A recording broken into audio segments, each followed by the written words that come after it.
So, Barbara, who are you? What is your company? What do you do?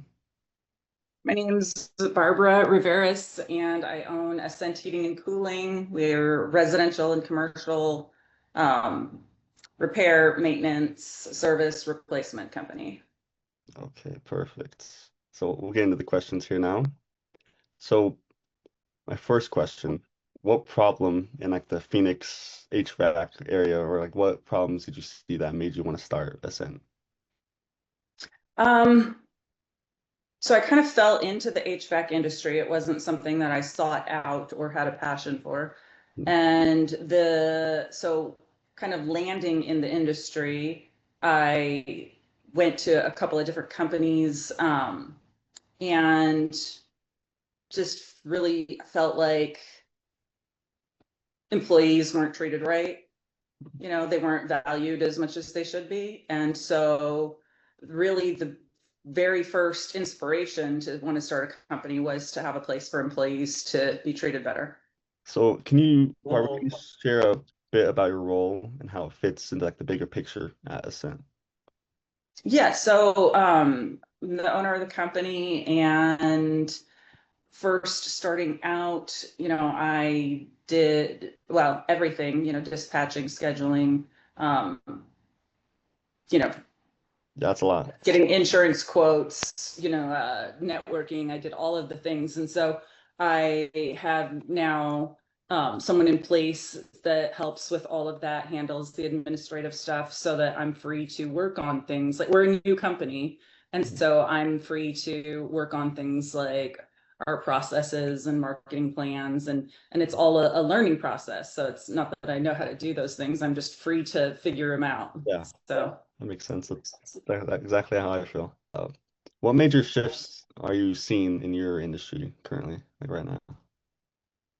um well, we had a new refrigerant come out this year, and so some dealers are, it's supposed to be a little, better for the environment, and so they have to redesign the equipment to um, accommodate the new refrigerant, and that how the different dealers roll out the equipment varies. So some dealers made that change, it was a hard change. As of January, you couldn't get the old refrigerant or old equipment anymore, and you can only get the new stuff.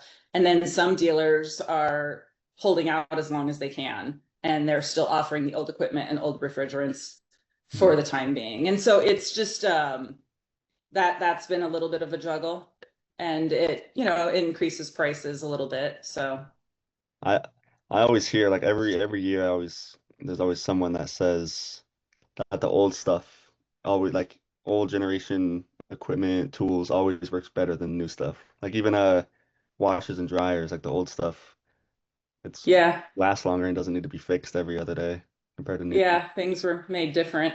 Yeah, Yeah. 100%. All right. What would you say, like what percent of your work is maintenance versus repair or versus replacement? Um,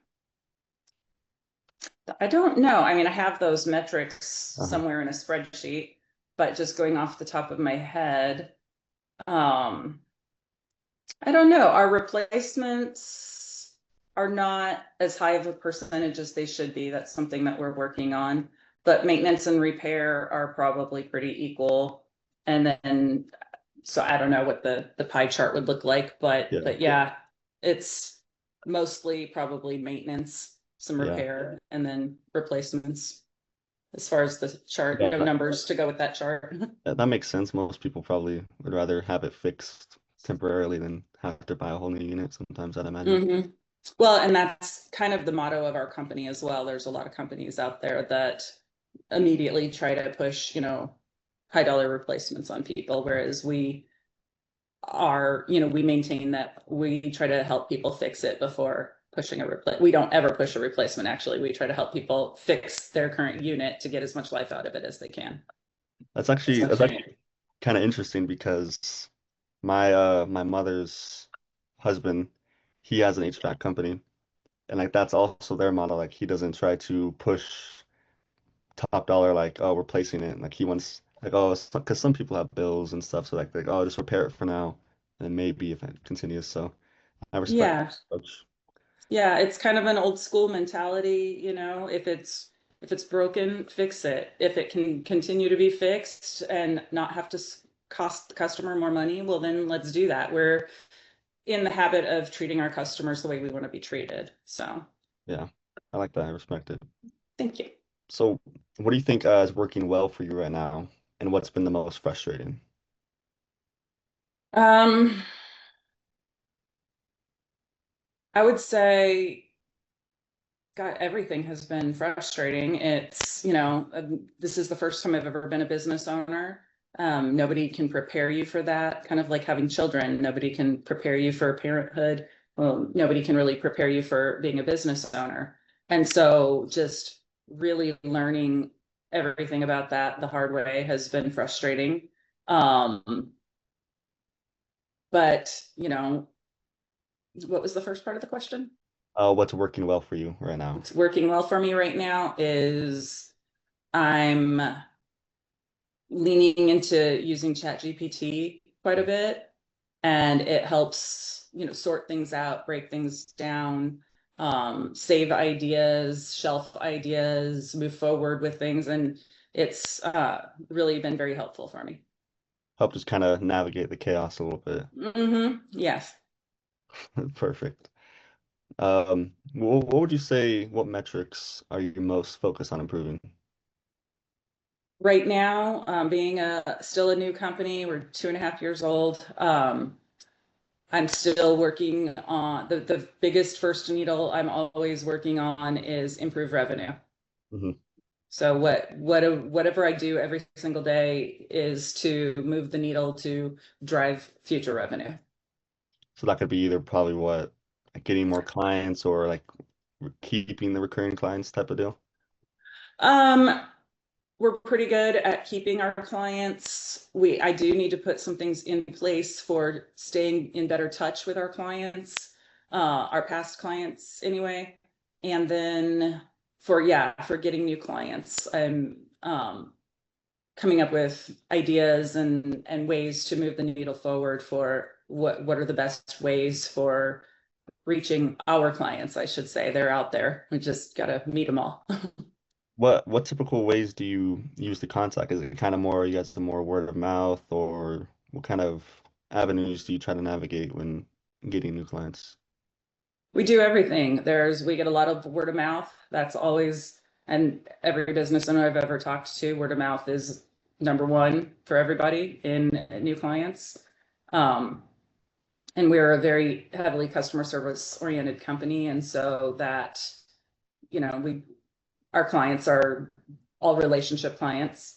And then I would say for most of our new clients coming in, I do a lot of networking, Mhm. professional networking, and then, otherwise just going to networking events, involving myself in communities and putting myself out there. And then also social media. We're working on finding our social media niche and getting that going and being consistent with it.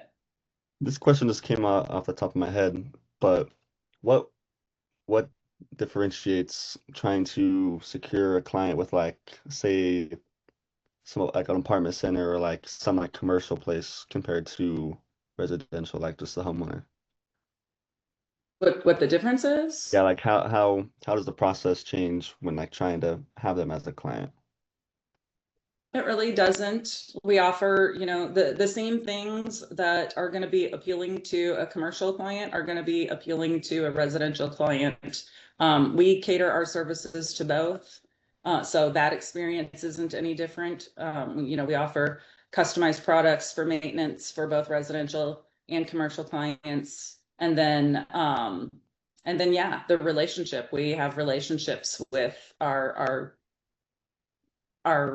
commercial clients, which actually turns into residential clients. A lot of times our commercial clients and their customers or their employees will use us for their homes. So that's kind of a nice perk. But yeah, Okay. no, they get the same treatment, same customer service, same care.